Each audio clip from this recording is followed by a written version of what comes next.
Hello दोस्तों, तो आज के इस वीडियो में हम कुछ खास तरह के हिंदी वाक्यों को अंग्रेजी में अनुवाद करना सीखने वाले हैं। जैसे कि सबसे पहला वाक्य है, यह मेरी किताब है। इसी प्रकार से दूसरा वाक्य को जरा ध्यान से देखना। दूसरे वाक्य में लिखा गया है, यह किताब मेरी है। यानी कि पहले वाक्य को ही घुमा फिरा के लिखा गया है दूसरे वाक्य में। तो इनका जो ट्रांसलेशंस हैं ये भी अलग अलग हो रहे होंगे, जरा ध्यान से देखना। सबसे पहले हम पहले वाक्य के ट्रांसलेशन को कर लेते हैं। सबसे पहले वाक्य में लिखा गया यह मेरी किताब है, यानी कि यह के बाद मेरे लिखा गया, ठीक है। और यहाँ पर लिखा गया यह किताब मेरी है, यानी कि यह के बाद किताब लिखा गया। तो सबसे पहले वाक्य को ट्रांसलेट करते हैं, तो ये हो जाएगा, यह का अंग्रेजी में मतलब होता है दिस, तो हमने यहाँ पर दिस लिखा, ठीक है। देखो हमने यहाँ पर लिखा दिस, फिर है लिखा गया है, तो इस है के लिए अब हम लिखेंगे इज। फिर मेरी लिखा गया है, तो इज के बाद हम लिखेंगे माई। दिस इज माई मतलब यह मेरी है, क्या है ना, किताब है। किताब का अंग्रेजी मतलब होता है बुक, तो हमने लिखा book.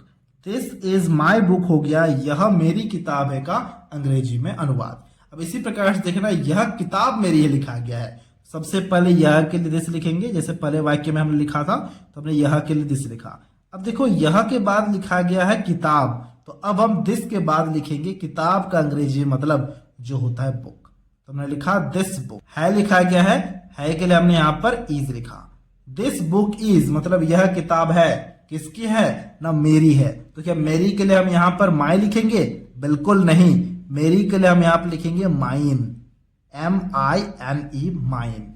This book is mine हो गया यह किताब मेरी है का अंग्रेजी में अनुवाद। देखो वाक्य एक ही है, घुमा फिरा के लिखा गया है, इसीलिए इसके ट्रांसलेशंस भी अलग अलग हो रहे होंगे, ठीक है। इसी प्रकार से तीसरे वाक्य को जरा ध्यान से देखना। तीसरे वाक्य में लिखा गया है, वह घर मेरा है।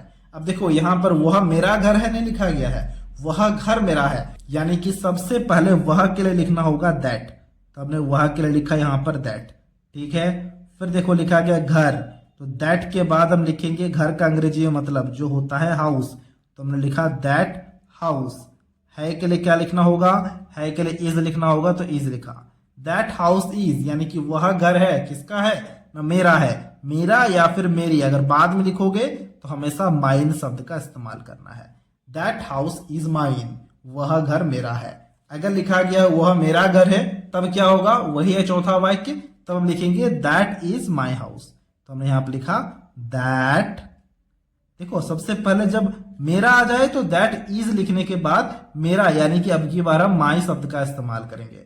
दैट इज माई, फिर घर है तो घर का अंग्रेजी मतलब हो जाएगा house, that is my house. देख पा रहे हो? इसी प्रकार से यहां पर देखना पांचवें वाक्य को। पांचवें वाक्य में लिखा गया है, वह उसकी गाड़ी है। सबसे पहले दैट लिखेंगे। देखो अब क्या लिखा गया है, वह उसकी गाड़ी है, ऐसा तो नहीं लिखा गया वह गाड़ी उसकी है, तो सबसे पहले लिखेंगे दैट इज।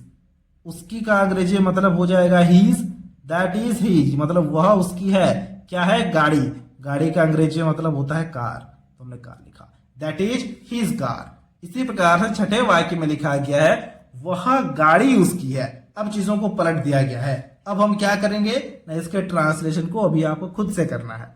देखो वह गाड़ी है, दैट कार हो जाएगा, और लास्ट में उसकी है, यानी कि लास्ट में हमें अब हीज शब्द का ही इस्तेमाल करना होगा, ठीक है।